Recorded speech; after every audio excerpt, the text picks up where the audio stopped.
ආයුබෝවන් binary campus එකේ ඔයාලව සාදරයෙන් පිළිගන්නවා. ඔන්න ඉතින් අද අරගෙන වෙලා තියෙනවා තවත්ම අලුත් ට්‍රේඩින් ස්ට්‍රැටජි එකක්.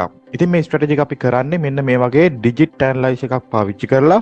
ඉතින් අපි බලමු මේ වීඩියෝ එකේදී කොහොමද මේ ඩිජිට් ඇනලයිස් එක පාවිච්චි කරලා මේ ට්‍රේඩින් ස්ට්‍රැටජි එක කරන්න කියලා. ඒ වගේ මතක් කරනවා තාම ඔයා බයිනරි කැම්පස් YouTube channel එක subscribe කරලා නැත්නම් දැම්ම ගිහලා subscribe button එක click කරලා එහා පැත්තේ bell icon එක click කරන්න.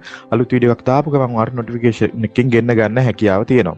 ඒ වගේම තමයි ඔයා බයිනරි කැම්පස් එකේ පළවෙනි වීඩියෝ එක නම් මේ බලන්නේ. අපේ අනිත් වීඩියෝස් ටිකත් බලන්න. ඔයාට ඉගෙන ගන්න ගොඩාක් දේවල් අපේ channel එකේ ඇති කියන විශ්වාසය තියෙනවා.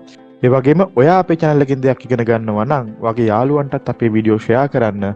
එයාලත් ඔයා වගේම මේ වීඩියෝස් බලලා දෙයක් ඉගෙන ගනී කියලා ඔයා විශ්වාස කරනවා නම්. හරි, වැඩි කතා නැතුව අද අපි අපේ ට්‍රේඩින් ස්ට්‍රැටජි එකට යන්. අද මගේ ප්ලෑන් එක $18ක් හොයන එක. ඉතින් මේ $18 හොයන්න මම ට්‍රේඩ්ස් 4ක් ප්‍රොෆිට් කරන්න තමයි බලාපොරොත්තු වෙන්නේ. අපි බලමු මේ $18 මේ අපේ ට්‍රේඩ්ස් 4 ප්‍රොෆිට් කරලා අපිට ඇචීව් කරන්න පුළුවන් වේද කියලා. හරි, මුලින්ම අපි මේක සෙටින්ස් ටික හදාගමු. මේකේදී ඔයාට කැමති වොලටිලිටි මාකට් එකක් තෝරගන්න පුළුවන්. ඒ වගේම බුල් බෙයා මාකට් එකකින් කැමති මාකට් එකක් මේ ස්ට්‍රැටජි එක සඳහා තෝරගන්න පුළුවන්. මම මෙතන දැම්ම මාකට් එක සිලෙක්ට් කරන්න හදිසි වෙන්නේ නැහැ. අපි මාකට් එක අපේ සම්පූර්ණ සෙටප් එක හදාගත්තට පස්සේ තමයි සිලෙක්ට් කරන්නේ. මම දැනට වොලටිලිටි 100 ඉන්ඩෙක්ස් දාලා තියන්නම්. ට්‍රේඩින් මෙතඩ් එක විදිහට අපි තෝරගන්නේ මෙන්න මේ even not කියන ට්‍රේඩින් මෙතඩ් එක. ඒ වගේමයි ඩියුරේෂන් එක අපි මෙතනදී 1 tick තමයි දාගන්නේ. ඩියුරේෂන් එක 1 tick දාගන්නවා. ඊළඟට ස්ටේක් එක. ස්ටේක් එක ඔයාලා දන්නවා අපි ස්ටේක් එක දාන්නේ අපේ ට්‍රේඩින් මැනේජ්මන්ට් එකත් එක්ක. ඉතින් ට්‍රේඩින් මැනේජ්මන්ට් එක මම ඔයාලට පෙන්නන්නම් $18ක් තමයි මට හොයන්න තියෙන්නේ. මම මේක අන්තිමට පෙන්නන්නම් ඉස්සරහට කන්ටිනියු කරගෙන ගිහිල්ලා කොහොමද ඇවිල්ලා තියෙන්නේ කියලා. මම 9:31 තමයි මගේ ස්ටේක් එක හදාගන්නේ. එහෙනම් මම මෙතන ස්ටේක් එකක් දාගන්නවා 9:31යි කියලා. හරි, මේ ටික මම හදාගෙන ඉවරයි. ඊළඟට මම කරන්න යන්නේ ඩිජිට් ඇනලයිස් එකට යන්න. ඉතින් ඩිජිට් ඇනලයිස් එකේ link එක මම description එකේ දාලා තියෙනවා. ඔයාලට පුළුවන් ඒ link එක click කරලා ඩිජිට් ඇනලයිස් එකට යන්න. මෙන්න මේ වගේ තමයි ඔයා ගියහම තියෙන්නේ. ඉතින් මේක ඔයා bookmark කරලා තියාගන්න. මෙන්න මෙතන තියෙන තරු ලකුණක්. මෙන්න මේක click කරලා bookmark කරලා තියාගන්න. එතකොට අය ඔයාට link එක හොයන්න ඉන්න අවශ්‍ය නැහැ. මෙන්න මේ වගේ browser එකේ උඩින් ඔයාට බලා ගන්න පුළුවන්. හරි, දැන් ඔන්න අපි ඩිජිට් ඇනලයිස් එකත් ඕපන් කරගත්තා. මම දැන් මේ ස්මාර්ට් ට්‍රේඩර් platform එකයි ඩිජිට් ඇනලයිස් එකයි වින්ඩෝ දෙකකට ගන්නවා මෙන්න මේ විදිහට. හරි, මේකත් මම මේ විදිහට තවත් වින්ඩෝ එකකට ගත්තා. හරි, දැන් මෙන්න මේ විදිහට තමයි අපිට ඇනලයිස් එක සහ අපේ ට්‍රේඩින් platform එක බලා ගන්න පුළුවන් වෙන්නේ. මම මුලින්ම කිව්වා මේකදී අපි මාකට් එකක් සිලෙක්ට් කරගන්න ඕනේ කියලා. ඉතින් මේ මාකට් එක සිලෙක්ට් කරගන්නේ මෙන්න මේ විදිහට. even numbers වල හරි odd numbers වල හරි මෙන්න මේ even odd කියන අගය ඔයාලට පේනවා ඇති 60ට ආසන්න ගානයි. 60 තියෙනවා නම් ගොඩක් හොඳයි. 60ට වඩා වැඩි නම් තවත් හොඳයි. 58 59 වගේ තියෙනවා නම් ප්‍රශ්නයක් නැහැ. උදාහරණයක් විදිහට මේ තියෙන්නේ. දැන් මේකදී අපි ගත්තොත් එහෙම odd වල තමයි මේ value එක වැඩි. හරි, එහෙනම් මේ value එක වැඩිම මාකට් එක සිලෙක්ට් කරලා අපි ඒ odd එකක් තමයි purchase කරන්නේ. ඒ odd එක purchase කරන්න දැන් උදාහරණයක් විදිහට මෙතන වැඩිම මාකට් එක අපි ගත්තොත් මේකේ තියෙනවා 56යි 55යි 54යි. හරි, අපි දැන් මෙතන ගත්තොත් odd numbers වල වැඩි මෙන්න 56 තියෙනවා 56ක් තියෙනවා. හරි, මම එහෙනම් මෙතන දැන් ඔයාලට පෙන්වන්න ඕන නිසා වොලටිලිටි 10 එක දාගන්නවා. හරි, ඔන්න දැන් වොලටිලිටි 10 එක දාගත්තා. මේකෙදී අපි purchase කරන්නේ මෙන්න මේ odd එකක්. පැහැදිලිනේ? මේක odd එකනේ වැඩි. ඒ නිසා odd එකක් තමයි මෙතනදී අපි purchase කරන්නේ. අපි entry point එක ගන්නේ මෙන්න මේ රතු පාටින් පෙන්නන number එක ආවට පස්සේ. දැන් මෙතන රතු පාටින් පෙන්නන්නේ 6 ඉලක්කම. හරි, එහෙනම් මේ last digit එක විදිහට 6 ආවට පස්සේ අපි digit odd එකක් purchase කරනවා. ඔය විදිහට තමයි මේකෙදි trade එකකට enter වෙන්නේ. තාම පොඩ්ඩක් confuse වගේ ඇති මේ කොහොමද කරන්න කියලා. ඔන්න දැන් අපි මෙතන volatility 10 එක තමයි වැඩි. ඒත් odd එක. එහෙනම් මම මෙතන 10 එකේ odd එකක් තමයි දාන්නේ. odd එකට enter වෙන්නේ මෙන්න මේ රතු පාටින් පෙන්වන ඉලක්කම රතු පාටින් පෙන්වන්නේ 7 ඉලක්කම. එහෙනම් මම මෙතනින් 7 ආවට පස්සේ ඩිජිට් ඔඩ් එකක් පර්චේස් කරනවා. ඔන්න ට්‍රේඩ් එකට යන්න කලින් මාකට් එක වෙනස් වුණා. ඒ නිසා මම මෙතනින් දැන් percentage වැඩි ඔඩ් වල මෙන්න මේ බුල් කියන මාකට් එක. එහෙනම් මම මෙතන බුල් මාකට් එකට ගිහිල්ලා මට පර්චේස් කරන්න වෙන්නේ ඔඩ් එකක්. ඔඩ් එකේ percentage එක වැඩි නිසා මම මෙතනින් බිඳුව ආවට පස්සේ තමයි ඔඩ් එකක් පර්චේස් කරන්නේ. මොකද රතු පාට ඉලක්කම තියෙන්නේ බිඳුවේ. එහෙනම් මම ලෑස්ති වෙලා අවසාන ඉලක්කම බිඳුව ආවට පස්සේ ඔඩ් එකක් පර්චේස් කරනවා.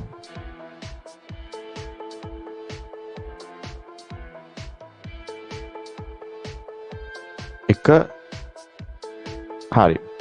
ඔන්න මම එක ඇවිල්ලා 3 තමයි ආවේ. ප්‍රොෆිට් කරන්න ඕනේ ට්‍රේඩ් එකක්. හරි. කොහොමත් ප්‍රොෆිට් කරා. හැබැයි ටික් එකක් පැනලා තමයි ප්‍රොෆිට් කරේ. කමක් නැහැ අපි රිසල්ට් එක දාගන්නවා මැනේජ්මන්ට් ෂීට් එකේ මට ආපු. හරි. ට්‍රේඩ් එක ප්‍රොෆිට් කරානේ මම ප්‍රොෆිට් කරා කියලා දාගන්නවා. මම මැනේජ්මන්ට් ෂීට් එක ඔයාලට අන්තිමට පෙන්නන්නම්. හරි. තව මට ට්‍රේඩ් 3ක් තමයි ප්‍රොෆිට් කරන්න තියෙන්නේ. 6.08න් ඊළඟ ට්‍රේඩ් එක මම ගන්නවා. හරි. ආයෙ ලෑස්තිලා ඉමු. ආයෙත් මුල ඉඳන් බලන්න ඕන. හරි. අර කරපු විදිහට කරන්න. දැන් මේ වෙලාවේදී volatility 10 එක ඔඩ් වැඩි. මෙතන 100 එකේ නම් even වැඩි. සාමාන්‍ය මේක 160ට ආසන්න ගානක් 58 59 හෝ 60ට වඩා වැඩියෙන් තියෙනවා නම් ගොඩක් හොඳයි. දැන් අපිට එන්ට්‍රි එකක් ගන්න.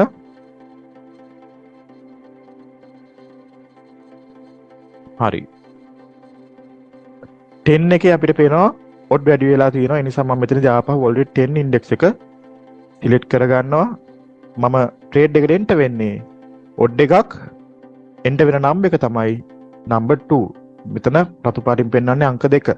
ඒ නිසා මම අංක 2 ආවට පස්සේ ඔඩ් එකක් පර්චේස් කරනවා. 1 3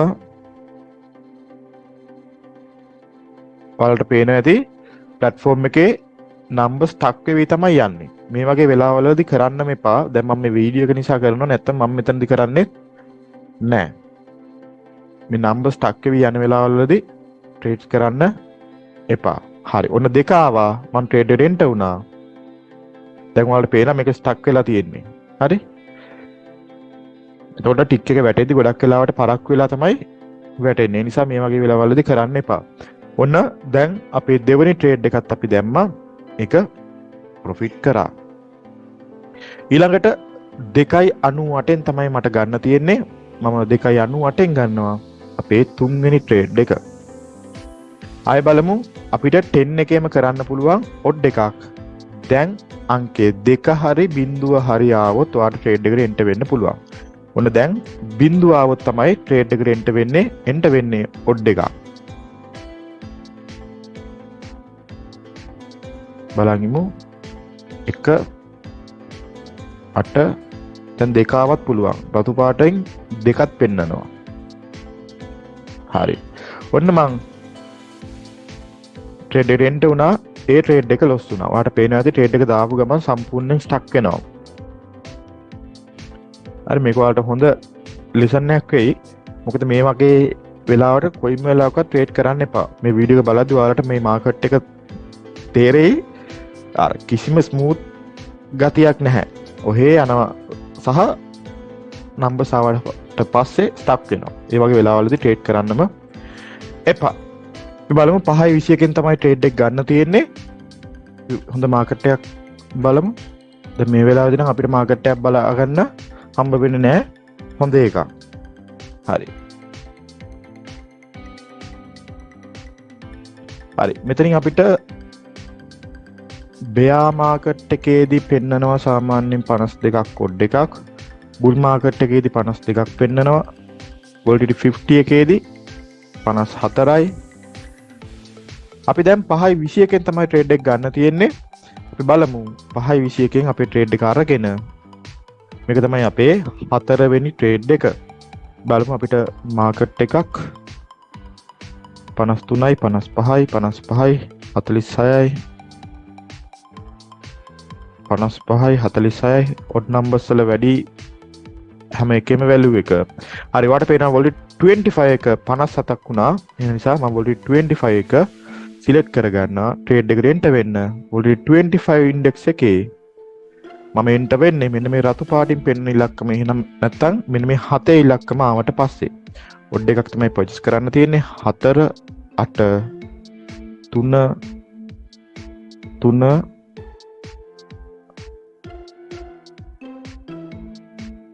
6 9 7 ඉන්න ඕනේ. ඔන්න 9 ස්ටක් වෙලා තියෙන්නේ. දැක්කද?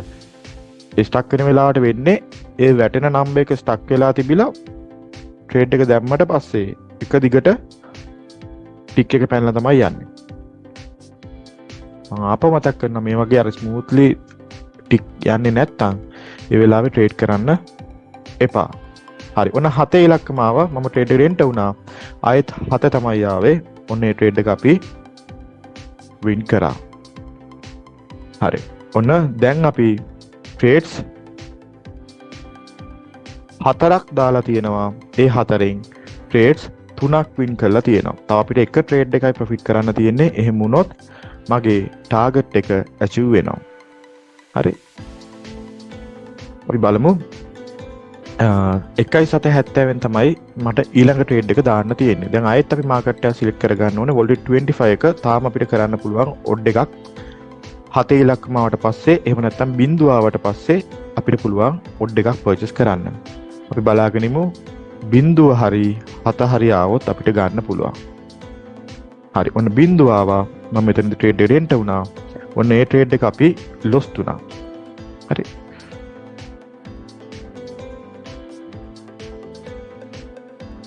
තුනයි 48න් දානවා අපේ ඊළඟ ට්‍රේඩ් එක. අපි දැන් බලමු මොන මාකට් එකද ට්‍රේඩ් එකට එන්ටර් වෙන්නේ කියලා. අපිට දැන් මේ වෙද්දි මාකට් එකක් පේන්න නැහැ.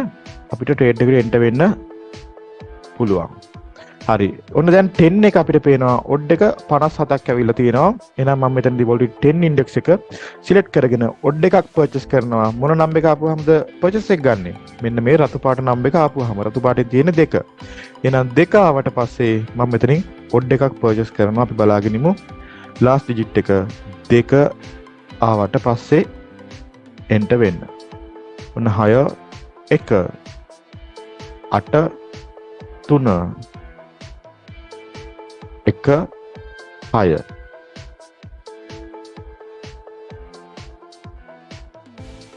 හරි. ඔන්න 2 ආවා. ටික් එක පැන්නා. හැබැයි ට්‍රේඩ් එක ප්‍රොෆිට් කරා. හරි. එහෙනම් මම මෙතනින් රිසල්ට් එක දා ගන්නවා. ට්‍රේඩ් එක ප්‍රොෆිට් කරා කියලා. මොකද ටික් පැනලා ප්‍රොෆිට් කරොත් ඒක ප්‍රොෆිට් එකක්. ටික් පැනලා ලොස් වුණොත් ඒක ලොස් එකක්. අපිට ඒක රිසල්ට් එක වෙනස් කරන්න බෑ ට්‍රේඩ් එක දැම්මට පස්සේ. ඒ නිසා තමයි මම කිව්වේ මේ වගේ වෙලාවල් වලදී කරන්න එපා කියලා. ඉතින් ඔන්න ඒ ට්‍රේඩ් එකත් අපි ප්‍රොෆිට් කරා. රිසල්ට් එක ආවේ ට්‍රේඩ් එක වින් කරා කියන එක. ඒ නිසා මම මෙතන ට්‍රේඩ් එක වින් කරා කියන එක දාගත්තා. මේ වෙද්දි මම $18.43ක්. ඒ කියන්නේ $18ක් කියන්නේ $18ක ප්‍රොෆිට් එකක් අරගෙන තියෙනවා. ඉතින් මේ වීඩියෝ එක පුරාවට මට වැදගත් දෙයක් දකින්න හම්බුණා. ඒ තමයි ප්ලැට්ෆෝම් එක ටික් මාරු වෙන්නේ අර ස්මූත්ලි නෙවෙයි. අර ස්ටක් වෙවි තමයි ටික් මාරු වෙන්නේ. ඉතින් ඒ වගේ වෙලාවලදී මොනම හේතුවක් නිසාවත් ට්‍රේඩ් කරන්න එපා. මොනම තරම් හදිසියක් වුණත්. හැබැයි දැන් මම මෙතනදි කරේ ඩෙමෝ එකේ සහ වීඩියෝ එකක් කරන්න ඕන නිසා ඔයාලට මේ ට්‍රේඩින් ස්ට්‍රැටජි කියලා දෙන්න ඕන නිසා තියෙන වෙලාවත් එක්ක වෙලාවක් හම්බෙච්ච වෙලේ තමයි මේ වීඩියෝ එක කරේ. ඒ නිසා අනිවාර්යයෙන්ම මතක තියාගන්න මේ වගේ ස්ටක් වෙන වෙලාවට ට්‍රේඩ් කරන්න යන්න එපා. මම ආපහු පෙන්නන්නම්. හරි. මෙන්න මේ ටික් එක දිහා බලන් ඉන්න. මෙතනදී වෙන්නේ එක ටික් එකක් ඇවිල්ලා ඒ ටික් එක සමහරලාට ස්ටක් වෙනවා. ස්ටක් වුණාට පස්සේ සමහරට ඒ ස්ටක් වෙන්න වාගේ එන්ට්‍රි පොයින්ට් එකෙන් එන ටික් එක නම් ඊළඟ ටික් එකෙන් ට්‍රේඩ් එක වැටෙන්නේ නැහැ. එක දිගට ටික් දෙක තුනක් ගිහිල්ලා තමයි වැටෙන්නේ. ඒ නිසා ඒ වගේ වෙලාවලදී ට්‍රේඩ් කරන්න එපා. ට්‍රේඩ් කරන්න කලින් නිකම්ම ඇවිල්ලා එකපාර ට්‍රේඩ් කරන්න නැතුව ටිකක් වෙලා බලන් ඉන්න මේක ස්මූත්ලි යනවද කියලා. එහෙම යනවා නම් විතරක් ට්‍රේඩ් කරන්න. ස්ටක් වෙවි යනවා නම් සව ටික වෙලාවකින් පැය භාග විතර ඇවිල්ලා try කරන්න. හරි. ඉතින් ඔන්න ඕක තමයි අද අපේ ට්‍රේඩින් ස්ට්‍රැටජි එක. මම හිතනවා මේ ඇනලයිස් එක පාවිච්චි කරලා කරපු මේ ට්‍රේඩින් ස්ට්‍රැටජි එක වාට තේරෙන්න ඇති කියලා. ඉතින් මේ ඇනලයිස් එකේ link එක description එකේ තියෙනවා. වාට පුළුවන් මේක අරගෙන bookmark කරලා තියාගන්න. එතකොට ආයෙ link එක හොයන්න අවශ්‍ය නැහැ. එහෙනම් අදට ඔයාලට අරගෙන ආපු වීඩියෝ එක මෙතනින් අපි ඉවර කරනවා. මම හිතනවා මේකේ මොන හරි ප්‍රශ්න තියෙනවා නම් ඔයාලා කමෙන්ට් කරයි කියලා. ඒ වගේම අපේ Telegram group එකට join වෙලා ඔයාලගේ තියෙන දේවල් කතා කරයි කියන එකත් මම බලාපොරොත්තු වෙනවා. එහෙනම් මතක් කරනවා දැම්ම අපිව subscribe කරලා ඔයාගේ යාළුවන්ටත් මේ වීඩියෝ එක share කරන්න. එහෙනම් ඔයාගේ trading වැඩ කටයුතු හැම දෙයකටම wish කරනවා all the best කියලා. good luck.